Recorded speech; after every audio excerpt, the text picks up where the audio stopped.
show you how to catch the jab. Actually, in boxing, it's called Parry.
Peace. Welcome to another episode of the Parry.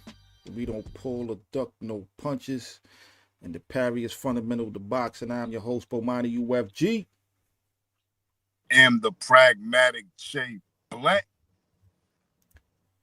Shea Blicky, what's good with you, brother? You already know, man. Same different round, man. Well, it's been a lot of ups and downs with this Crawford and Canelo fight and Jake Paul, and there's been a lot of things, a lot of rumors, a lot of news coming out around this fight and what Canelo was going to do and who he was going to fight. But I think, you know what, let's start off. Let's go ahead and play this message by the man himself. You know what I'm saying? Who'll be putting all this together. Your man, my man's Turki Alalshikh. Canelo in Riyadh in May, the big fight in the history of boxing. In September, then two more fights in 26. Don't miss with the line. The man said, he told Jake Paul, you don't mess with the lion. You know what I'm saying?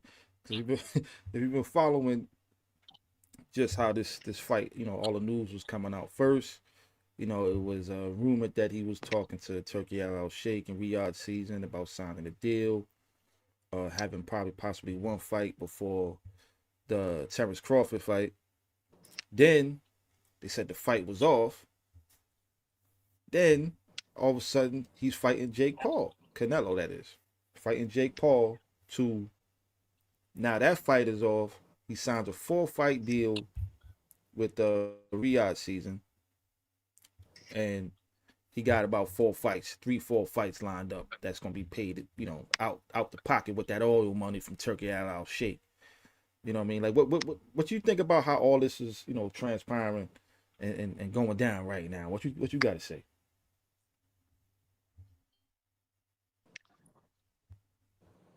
Well, if these are business, if this was a business ploy, official story is being told, but I'm not sure tactic from Canelo to try to match the potential earning that he can get with the track that he now has with the Sheikh, or if his team just hit him up like, bruh, like, you on the table? Like, what is you doing? So I don't know which one it was. A little bit of both. Maybe, I'm pretty sure these type of, as we were talking off and started, we were discussing the fact that Canelo wasn't going to do none of it. So it's hard to see that as a business. It seems more or less of like it was his team saying, and it seems like he has the right people in his corner behind him. Right. Well, I will say the one thing that I do find interesting. I'm starting to feel like especially the news around this fight. There's a lot of reliable information coming out because of where the majority of these right, the majority of news is coming from Ring Magazine, which we know is owned by Turki Alalshikh. So it was Ring Magazine that came out and put out this tweet. Canelo Alvarez potential opponents for his 4-fight Riyadh season deal, being Jermall Charlo or Bruno Surace, who, you know, those who remember Bruno Surace, the one who beat up on Jaime Munguia just recently. Terence Crawford in September 2025. That looked like that's the fight that we get in September. February 2026, Dmitry Bivol is either going to be Dmitry Bivol, Hamza Sheeraz, or Chris Eubank Jr. And then October of 2026, a fight to be confirmed. I will say, other than the Bivol fight, I really like that Hamza Sheeraz fight. You know what I mean? I don't know if that kid deserves a fight of that magnitude as of yet, but the kid can scrap. I mean, he's, you know, it'll be I mean, I can't see him beating Canelo, but I like the kid. I'm just going to say the least. But yeah, man. So it looks like it's a done deal.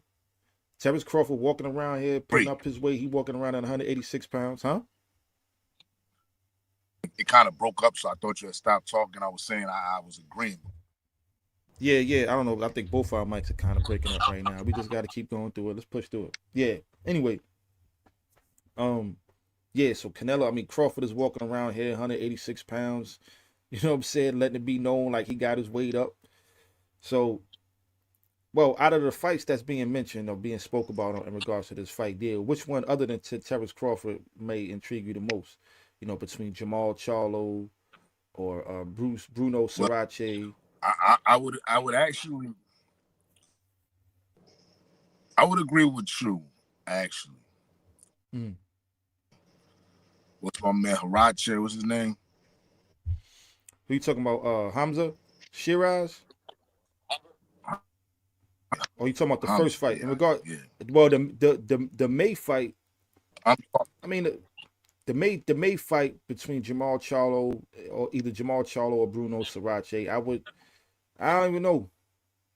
I'm gonna be honest. I think the Bruno Surace.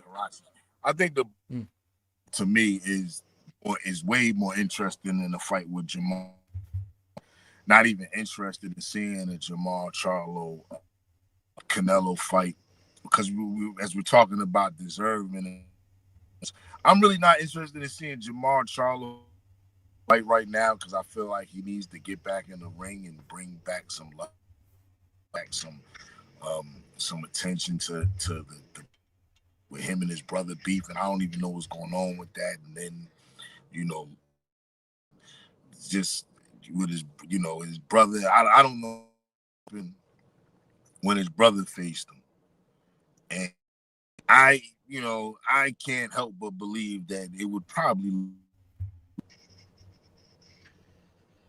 Well, first of all, you know, we both know that Jermall needs to get off the OE crab legs and start piecing his life back together. He probably got more issues outside the ring than in the ring. But in regards to seeing him in the ring again, I don't know what's going on with Al Heyman and like, cause he got such a big stable of fighters, man. Champions, former champions. But these guys ain't fighting, man. You know, they had their run. So if I was Jermall Charlo, I would probably be pushing for this fight because who knows when you're gonna be able to eat again. But if I had to pick, if I'm as a fan, I probably would want to see him fight Jermall more than Bruno Surace. But as far as if we're gonna keep it on on the same note in regards to like who deserves the fight, I mean Bruno did beat up on Jaime Munguia, made a little name for himself, made a little splash, but give me the Jermall Charlo fight if it's gonna be a fight. Yeah, you breaking up. Good. I was gonna say Jaime Munguia. His biggest fight was a loss. Right. Like we really lost. It was a spirited, tough loss, but his recognition is through defeat. You know, when we talk, for me, it was more the fashion of how he did it and the fact that it's just a more intriguing. either one of them actually deserved that fight. However, entertaining and intriguing would probably be Surace fight. And I'm actually just going of how he beat the common opponent, how he beat Munguia as opposed to how Canelo beat Munguia. That's intrigue for that fight for me is that. Nah, I can see that. Nah, that makes Other sense. than That that, makes sense. it would be like other than be like him fighting Munguia all over again or another Munguia. If you understand. Right. I feel like I don't want nothing to. Oh, actually, they talking about. I actually heard something about what's the dude name? The Cuban kid, Skull, I think his name is. He's his name been tossed out there as far as unification bout because he has, I believe, he got one of the straps at super middleweight. So actually, more than likely, that's going to be the fight where he can unify, become undisputed again, and then the Crawford fight would be for all of the belts, and Terence Crawford to have an opportunity to become undisputed in his third weight class. So I think that's actually the way it was going to go. But based off that tweet, though, which trust me, that guy's Skull is no, he's a punching bag for Canelo. You know what I mean? Not that the kid is Cuban, he got a fast jab, but he doesn't really have nothing for Canelo. He's gonna be a punching bag for Canelo. So I see Canelo beating him just to kind of get a warm up fight and make that Crawford fight that much more bigger for a undisputed championship for Terence Crawford to fight for. So that's more than likely what's going to happen. But the other fights also they talking about after Crawford, Dmitry Bivol, Hamza Sheeraz, or Chris Eubank Jr., who we know coming up this April, has a fight with Conor Ben, and Dmitry Bivol is rematching Artur Beterbiev for the undisputed light heavyweight championship. So it's going to be between Bivol, Eubank Jr., and Hamza Sheeraz to fight after Crawford, and who knows what that's going to be about because he could lose to Crawford. I'm just saying, who knows? It's a possibility. He could lose to Crawford, but he still got some fights lined up after Crawford. So out of those fights, out of those names, I think it's a foregone conclusion. Dmitry Bivol is probably the best fight. If you beat Crawford, the best fight for him will be fighting Dmitry Bivol. Win or lose, in my opinion. Win or lose by Bivol, I'm saying, against Beterbiev. Now, it's interesting because, which I am predicting, he does actually lose. But right, if and him, what becomes the next move for Canelo?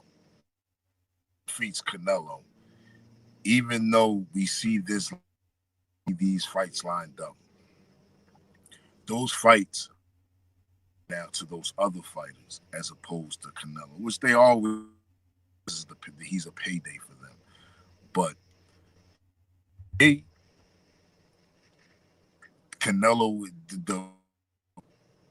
if Crawford wins, I couldn't see Canelo wanting a rematch. I don't believe Crawford will not. So I believe, and he probably won't hurt Canelo and make entirely stun him here and there. But I don't think we will see Canelo. I just think we'll see him taking more punishment than we're used to seeing. But with that being said, if that is, I can't see the pride in Canelo not wanting to. In fact, I can't even see him facing defeat in a fight with Crawford. I don't see the type of pride that he has to be like, yo, I legitimately won. I see him saying, look, we gotta run this one back. Somebody got this wrong. When Bivol put the beats on him, he ain't running back. He ran back down to super middleweight. But you're right though. I can see that, like, the smaller guy come up, put the beats on you. That he's probably gonna want a rematch after that, which that will probably be the biggest fight, that he could possibly do. Probably still, other than a David Benavidez fight. But let's keep moving. So In October 2026, it says a fight to be confirmed. Let's just say Canelo is victorious through the whole run. He beats Jermall or Surace. He beats Terence Crawford. Let's just say it's even a rematch in Bivol and Hamza. No, not even a rematch. If he beats Crawford, there's no rematch. He beats Crawford. He goes on to fight. Let's just say, hypothetically, Dmitry Bivol. He's victorious against Benavidez. But that will probably create a trilogy. So let's say not. Forget that. Let's say not. He's not victorious against Benavidez, but it's still a big fight. Canelo wants some get back. He beats Dmitry Bivol. Who's next? Who's that fourth fight? Who would be the most bang for the buck? I mean, like this guy, I'm pretty sure he's getting a hell of a check.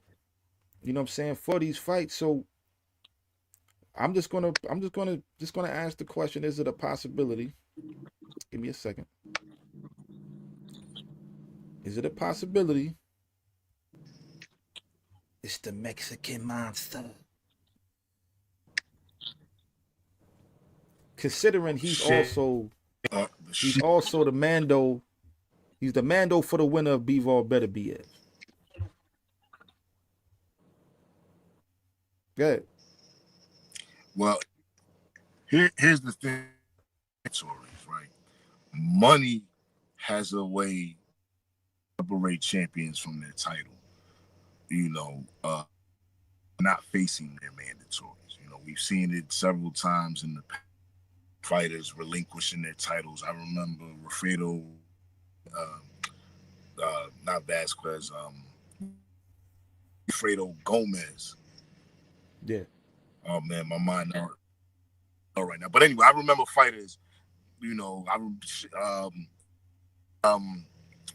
fighters fighting the Prince, giving up their title just to have that fight, just to make that fight happen. Right. And Ike Corte for De La Hoya, he actually gave up the WB instead of facing his mandatory to face. There's a better example off top. So money can make a fighter say, you know what, F this mandatory, this payday and this bigger fight, this big event. But if the fight does take place, because that's still a big fight, that's the Mexican monster versus the winner of, that's a big fight right there. If the Mexican monster is victorious, the reality of it is completely ran out of places to go. Well, everywhere he turns is Benavidez, and if he gets to that part, that's the final boss in the game. Well, let's listen to Canelo in his own words when it came to him and the rumors of him and Jake Paul. This is what Canelo had to say. Hey guys, don't pay attention in anything. In this fucking YouTuber. I just fight real fighters. Don't fucking around with Canelo. Come on, let's go. Yo, he only fights real fighters. Put it out there. He only fights real fighters. It's a joke then, basically. That's basically what fighting him. He's not, this is a novelty act, and he's not gonna be a part. Well, I also think a little shaded Mayweather. Well, no, the way I'm looking at it, see, let's look at the whole puzzle.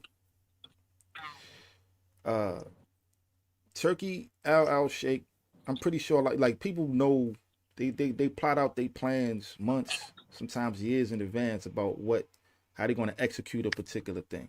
And we know Turki Alalshikh is about putting on the best and the biggest fights. The best fighting the best.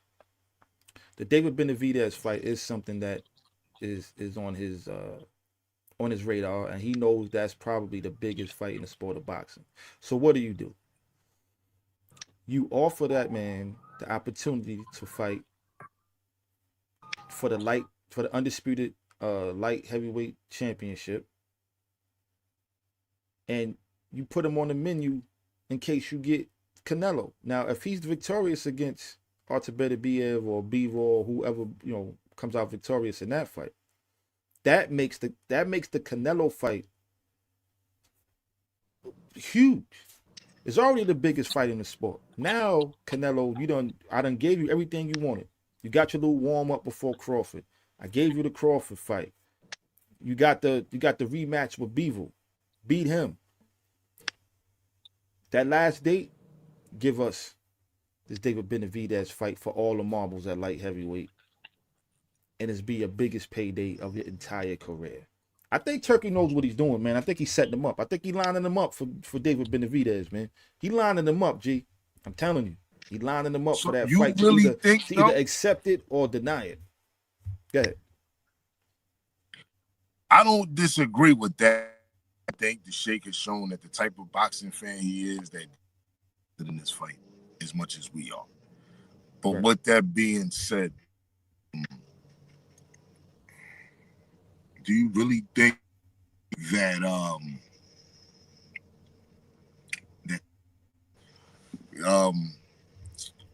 do you really think Benavidez would be a bigger fight? You really think that would be a bigger fight? Hold on, you broke up for a second. Do I believe what? Canelo, Benavidez, Alvarez would be a bigger. Bigger than Crawford? Yes. Yeah. Crawford, Canelo. Yes. That Benavidez Canelo is bigger than Canelo Crawford. Yes. Absolutely. Absolutely. That's the biggest fight in the sport. That is the biggest fight in the sport. Hands down. You know what I'm saying? I don't think I think that's the biggest fight of basically, I mean, definitely of Benavidez's career.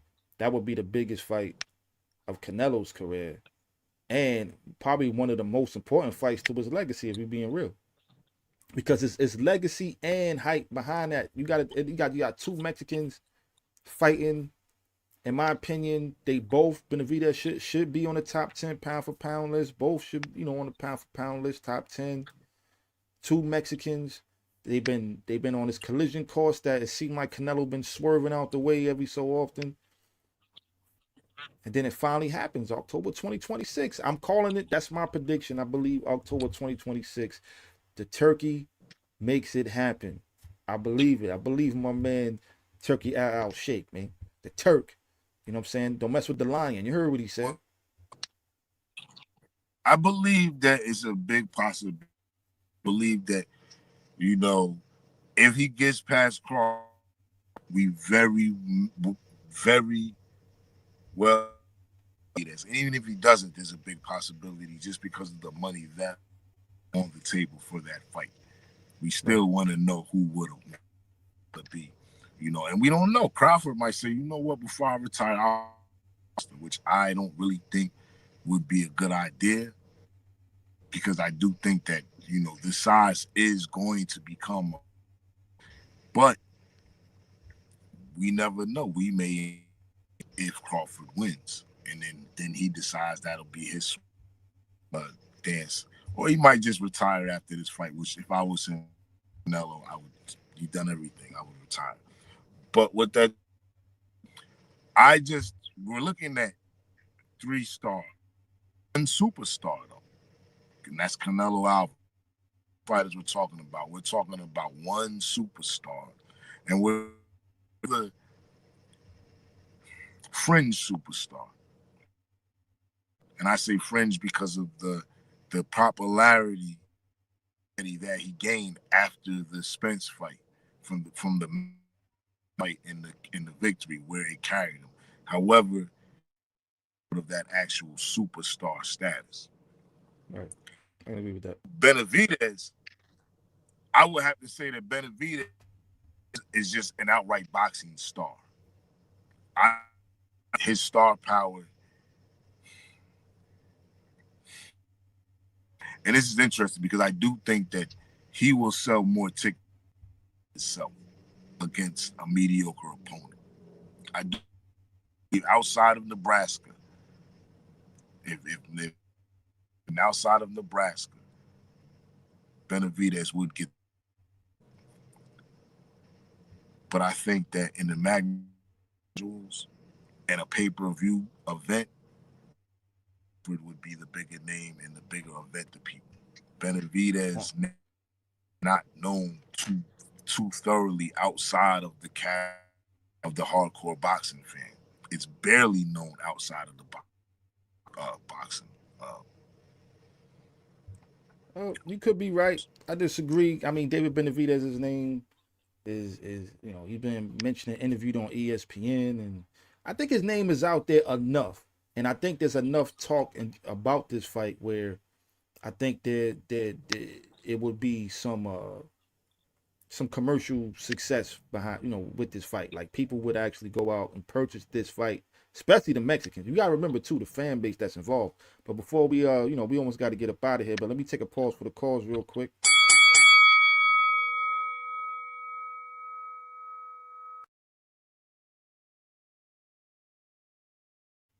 Just want to remind y'all to jab that like button, uppercut that subscribe button. Go ahead and lead hook that share button and throw a combination at the notification bell so you can stay updated when we drop new content. Follow us on Instagram, X, at the Parry 101, and on TikTok at the.parry.101. But yeah, man. I believe Turkey. I think Turkey lined him up. You enough. Good. And when you say enough, and you say that it's more than Crawford as far as to the casual, his name carries enough. Because, like, all right, Ben Crawford, his club. Crawford was on American pop platforms directly after his even know him or know him like that, were introduced to him as the man in boxing after that Spence fight. So when you say enough, I'm just curious. But that enough is actually more. Is more than Crawford. Because I think the only way he makes money able to sell out, not sell out, is to have is because of the Mexican fan base. It's because of the actual. Go ahead. That's why I think that makes the fight bigger. The fan bases that's involved in that fight, not to mention the hardcore element to it. And I say the semi-casual hardcore fan, people who know this a little bit more than your average casual fan. Like, there's a lot of hype behind this fight. People know that David Benavidez has been chasing this fight for a number of years, man. So I do think that the Benavidez fight is bigger than the Crawford fight. Especially, and you check the algorithm, man. Look at the comments in the YouTube, man. Like, people want to see that fight, even in our own group. You know what I'm saying? Boxing. Say it again. For the most, and I said I don't want to get stuck too long on this, but for the most part, by diehard boxing fans, I don't actually see us agreeing, because there's no way in an American market, regardless of how many Benavidez may have south of the border and even in the, he is not the bigger draw on in an American market as far as that with the casuals, with the people who are less than would be turning to see this fight. There will, to me, a fight in Canelo that people who barely know anything about boxing are interested in watching. Whereas a fight with Benavidez, I don't believe people who aren't in watching boxing will even know how special this fight is. Well, I guess we will find out. For those who's checking us out, man, go ahead in the comment section. Leave us your opinion, man. Is the Crawford fight or the Benavidez fight for Canelo a bigger fight? Which one is the bigger fight? I say the Benavidez fight. The pragmatic over here says the Terence Crawford fight is probably a bigger fight, but they're both big fights nonetheless. So let me be clear.